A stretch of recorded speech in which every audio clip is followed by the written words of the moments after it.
આજે તમારી સાથે શેર કરવાની છું થેપલાની રેસીપી. સાતમ ઉપર આપણે કેટલું પણ બનાવીએ પણ થેપલા વગર તે અધૂરું ગણાય. તો આજે તમારી સાથે દૂધીના થેપલા અને ગળા થેપલાની રેસીપી શેર કરીશ. ઘણા બધાની કમ્પ્લેન હોય છે કે થેપલા બનાવીએ ને એના થોડા સમય પછી એ નરમ નથી રહેતા અને કડક થઈ જાય છે. તો આજે આપણે સ્પેશિયલ ટિપ્સ અને ટ્રિક્સથી બનાવીશું જેથી એકદમ સરસ એ પોચા રહે. હેલો ફ્રેન્ડ્સ, હું છું હેતલ. કિચન ક્રાફ્ટમાં તમારા બધાનું હાર્દિક સ્વાગત છે. તો ચલો આજની મજેદાર રેસીપી બનાવવાનું શરૂ કરીએ. સૌપ્રથમ તો આપણે ગળા થેપલા તૈયાર કરીએ. તો એના માટે અત્યારે મેં અડધો કપ ગોળ લીધો છે. મેં કોલ્હાપુરી ગોળ ઉપયોગમાં લીધો છે. તમે દેશી ગોળ પણ લઈ શકો, પણ જો દેશી ગોળ લેશો ને તો થેપલાનો કલર થોડો ડાર્ક થશે. હવે એની અંદર આપણે અડધો કપ એકદમ ગરમ પાણી એડ કરવાનું છે. તો પાણી આ રીતે ગેસ ઉપર ગરમ કરી અને પછી ગોળની અંદર એડ કરવાનું. એવું નહીં કરવાનું કે પાણી ગરમ મૂકીને એની અંદર ગોળ નાખવાનો. એવું કરશો ને તો ગોળના થેપલા જ્યારે તમે ઠંડા થયા પછી ખાશો ને તો એ કડક થઈ જશે. તો આ રીતે ગરમ પાણીની અંદર ગોળને આપણે મિક્સ કરી લેવાનો. ગોળ થોડો ઝીણો કરેલો હશે તો ગરમ પાણીમાં 2 થી 3 મિનિટમાં જ આ રીતે એકદમ સરસ એ ઓગળી જશે. હવે એની અંદર જ આપણે બધી વસ્તુઓ એડ કરીશું. તો અત્યારે મેં અહીંયા ઘડી 2 ટેબલ સ્પૂન તેલ લીધું છે. મોણ માટે મેં તેલનો ઉપયોગ કર્યો છે. ત્યાર પછી એની અંદર ફ્લેવર સરસ આવે એના માટે મેં 1/2 ટીસ્પૂન ઇલાયચી પાવડર નાખ્યો છે. 1 ટેબલ સ્પૂન મેં એની અંદર તલ નાખ્યા છે. 1/4 ટીસ્પૂન આપણે એની અંદર મીઠું નાખવાનું છે. મીઠું નાખવાથી મીઠાશ ઓર વધી જશે. જ્યારે તમે કોઈ ગળી વસ્તુ બનાવતા હો, શક્કરપારા છે, આ રીતે ગળ્યા થેપલા, તો થોડું મીઠું નાખવાનું. અને અત્યારે મેં અહીંયા આગળ 4 ટેબલ સ્પૂન ભરીને ડેસિકેટેડ કોકોનટ એટલે કે કપરાનું જે તૈયાર બુરવું આવે છે ને એ લીધું છે. એનાથી થેપલા ખૂબ જ સરસ લાગે છે. પણ તમને જો ના ગમે તો તમે સ્કીપ કરી શકો છો. મિક્સ કરી લેવાનું છે અને હવે એની અંદર આપણે લોટ ઉમેરવાનો છે. તો જેટલો આપણે ગોળ લીધો ને એનાથી લગભગ 3 ગણો આપણને લોટ જોઈતો હોય છે. તો પહેલા આપણે 1 કપ ભરીને લોટ લઈશું. આપણે રોટલી માટે જે લોટ વાપરીએ ને મેં એ જ લીધો છે. અને લોટ આપણે થોડો થોડો એની અંદર મિક્સ કરવાનો છે. જનરલી આ માપ છે કે જેટલો ગોળ હોય એનાથી લગભગ 3 ગણો આપણને લોટ જોઈએ. પણ ક્યારેક એવું થાય કે ઘઉં જે તમારા હોય એ ક્યારેક પાણી ઓછું પણ એબ્ઝોર્બ કરે, તો બની શકે કે તમને ઓછા લોટમાં પણ સરસ લોટ બંધાઈ જાય અથવા તો તમને થોડો વધારે લોટ પણ જોઈએ. તો અત્યારે મેં 1 કપ ભરીને લોટ એની અંદર એડ કરી દીધો છે ને તમે જોઈ શકો છો કે હજુ આ મિશ્રણ ઢીલું જ છે. લોટ આપણે જે બાંધીએ એવું નથી. તો બીજો અત્યારે મેં અડધો કપ લોટ લીધો છે અને એ થોડો થોડો કરીને ઉમેરવાનો છે અને લોટ બાંધવાનો છે. તો આ પ્રમાણે તમે જો મીઠા થેપલા બનાવશો ને તો ખાવામાં એકદમ સરસ લાગશે અને તમે ઠંડા થયા પછી ખાશો ને તો પણ એ સરસ નરમ રહેશે, બિલકુલ જ કડક નહીં થાય. તો ગોળને જ્યારે પણ તમે પાણીની અંદર પલાળો તો પાણી ગરમ કરી અને અંદર પલાળશો તો તમારા થેપલા ખૂબ જ સરસ બનશે. ગેસ પર તમારે ક્યારે પણ પાણીની અંદર ગોળ નહીં ઓગાળવાનો, નહીંતર તમારા થેપલા કડક થઈ જશે. તો બસ અત્યારે એકદમ સરસ જે લોટ છે ને એ બંધાઈ ગયો છે. આપણો બાઇન્ડિંગ પણ એકદમ સરસ આવી ગયું છે. બહુ વધારે લોટ હવે એની અંદર નાખવાની જરૂર નથી. અને છેલ્લે તમે થોડો તેલવાળો હાથ કરી લેશો તો લોટ તમારો એકદમ સરસ થઈ જશે. તો આ રીતે લોટ બાંધી આપણે એને લગભગ 10 મિનિટ માટે રહેવા દઈશું. બહુ વધારે વાર નથી રાખવાનો, નહીંતર શું થશે કે ગોળના કારણે લોટ આપણો વધારે ઢીલો થશે. તો ફક્ત 10 જ મિનિટ માટે આપણે એને રાખીશું. અને જો એવું લાગે કે આ રીતે રેસ્ટ આપ્યા પછી લોટ તમારો થોડો એસરો છે એટલે કે ઢીલો થયો છે તો તમારે ઘઉંનો થોડો કોરો લોટ એની અંદર એડ કરી દેવાનો. અને હવે આપણે થેપલા માટેના લુવા તૈયાર કરી લઈશું. તમારે નાની મોટી જેટલી સાઈઝના થેપલા બનાવવા હોય એ પ્રમાણે તમારે લુવા તૈયાર કરી લેવાના છે. તમારે ત્યાં સાતમમાં તમે આ રીતના મીઠા થેપલા બનાવો છો કે નહીં એ કમેન્ટમાં મને ચોક્કસ જણાવજો. તો અત્યારે મેં જે ક્વોન્ટિટી લીધી છે એમાંથી લગભગ 11 થી 12 નંગ જેટલા થેપલા તૈયાર થશે જો તમે આ રીતે નાની સાઈઝના તૈયાર કરો તો. તમે મોટા બનાવશો તો થોડા ક્વોન્ટિટીમાં ઓછા બનશે. તો બસ આ પ્રમાણે આપણે લુઓ તૈયાર કરી લેવાનો છે. અને લોટ તમારો બરાબર બંધાયો હશે તો તમને અટામણની બિલકુલ જ જરૂર નહીં પડે. અને જો એવું લાગે કે લોટ ચોંટે છે તો તમારે થોડું તેલ લગાડી દેવાનું, તો ઇઝીલી તમે એને વણી શકશો.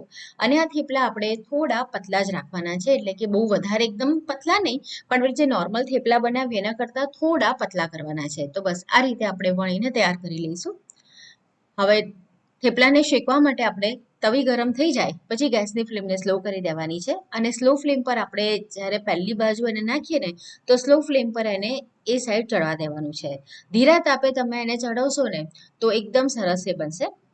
આ રીતે થોડો એની પર તમને હલકા બબલ જેવું દેખાય એટલે એને પલટાવી દેવાનું. હવે ગેસની ફ્લેમને આપણે થોડી વાર માટે ફાસ્ટ કરવાની એટલે કે મીડિયમ કરી દેવાની અને પછી બીજી બાજુ શેકાઈ જાય એટલે ઘી મૂકીને આપણે એને શેકી લઈશું. તમે તેલનો પણ ઉપયોગ કરી શકો પણ મીઠા થેપલા બનાવવા માટે મેં ઘીનો ઉપયોગ કર્યો છે.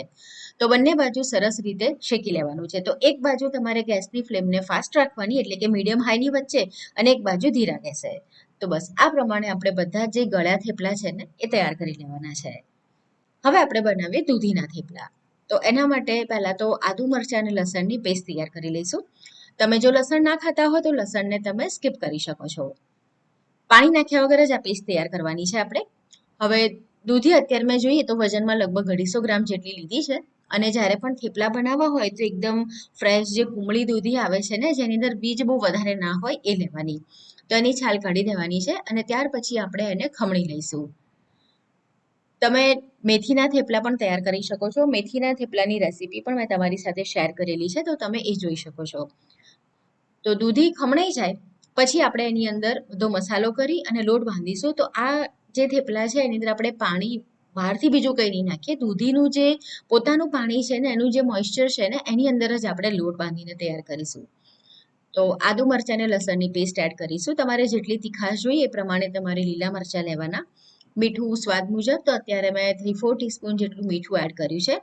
3/4 ટીસ્પૂન આપણે એની અંદર હળદર ઉમેરવાની છે. અને આ થેપલા બનાવવામાં આપણે લાલ મરચું પણ આગળ ઉપયોગમાં લેવાના છે. 1/2 ટીસ્પૂન મેં અહીંયા હિંગ નાખી છે. અજમો ઉમેરવાનો છે. અજમો પણ મેં 1/2 ટીસ્પૂન લીધો છે અને એને હાથેથી થોડો મસળીને એડ કરી દઈશું.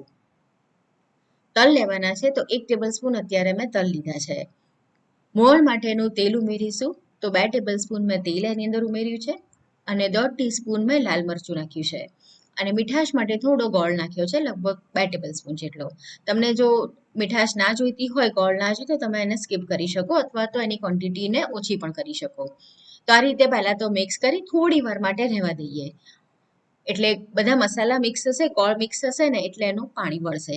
ત્યારબાદ આપણે હાથેથી આ રીતે મિક્સ કરવાનું અને ગોળ મેં ઝીણો કરીને જ લીધો હતો પણ કદાચ જો ગોળનો કોઈ મોટો ટુકડો રહી ગયો હોય તો હાથેથી આ રીતે એને મેશ કરી લેવાનો. તો આ રીતે બધું જ તૈયાર થઈ જાય પછી તમે ટેસ્ટ પણ કરી શકો. તમને કંઈ વધારે ઓછું લાગતું હોય તો તમે એને એડજસ્ટ કરી શકો. હવે એની અંદર આપણે લોટ એડ કરીશું. તો રોટલી માટે આપણે જે ઘઉંનો લોટ લઈએ છીએ ને મેં એ જ લીધો છે અને એને મિક્સ કરવાનો છે. તો પાણી આપણે નહીં નાખીએ. આ જે મોઇશ્ચર છે ને એની અંદર જ આપણે લોટ બાંધીશું.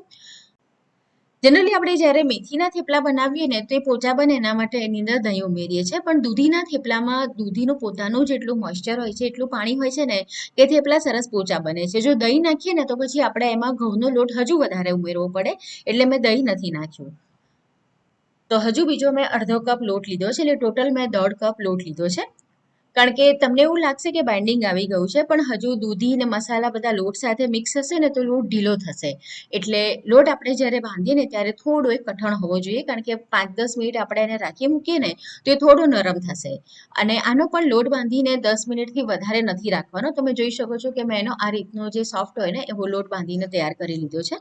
તો 10 મિનિટ માટે એને ઢાંકીને રહેવા દઈશું. તમે જો બહુ વધારે વાર રાખી મૂકો ને તો ગોળના કારણે દૂધીના કારણે લોટ એસળશે એટલે કે ઢીલો થશે તો તમને વણતા નહીં ફાવે. તો 10 મિનિટ પછી તરત જ આપણે એના લોવા તૈયાર કરવાના છે અને એને વણી લેવાનું છે. તો આ પણ અત્યારે હું નાની સાઇઝના જ તૈયાર કરું છું. તો આટલી ક્વોન્ટિટીમાંથી લગભગ 10થી 12 નંગ જેટલા આપણા થેપલા તૈયાર થશે. હવે આને વણવા માટે એકવાર આપણે અટામણ લઈ લઈશું. તો મેં અત્યારે ચોખાના લોટનો ઉપયોગ કર્યો છે અટામણ માટે.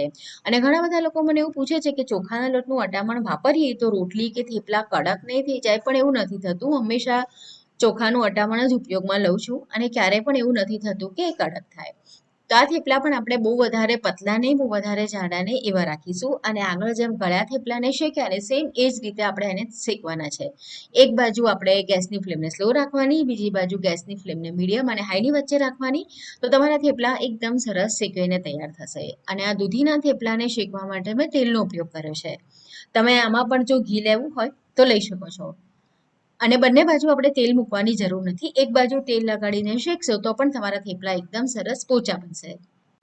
અને જ્યારે તમે થેપલા બનાવો ને તો બહુ વધારે વાર એને તાવેદાથી પ્રેસ નથી કરવાનું, ફક્ત તેલ મૂકીએ ત્યારે જ કરવાનું છે, નહીંતર તમારા થેપલા કડક થશે. તો તૈયાર છે આપણા થેપલા, જેને તમે 4 થી 5 દિવસ સુધી સ્ટોર કરી શકો છો. તમે જોઈ શકશો કે બંને થેપલા એકદમ સરસ પોચા અને નરમ બન્યા છે. તો થેપલાની આ રેસીપી તમને કેવી લાગી કમેન્ટમાં મને ચોક્કસ જણાવો. જો તમને આજની રેસીપીનો વિડીયો પસંદ આવે છે, મારી મહેનત પસંદ આવી છે, તો વિડીયોને લાઇક કરી તમારા ફ્રેન્ડ્સ અને ફેમિલીની સાથે જરૂરથી શેર કરો. તો ફરીથી મળી આવી જ નવી મજેદાર રેસીપીની સાથે.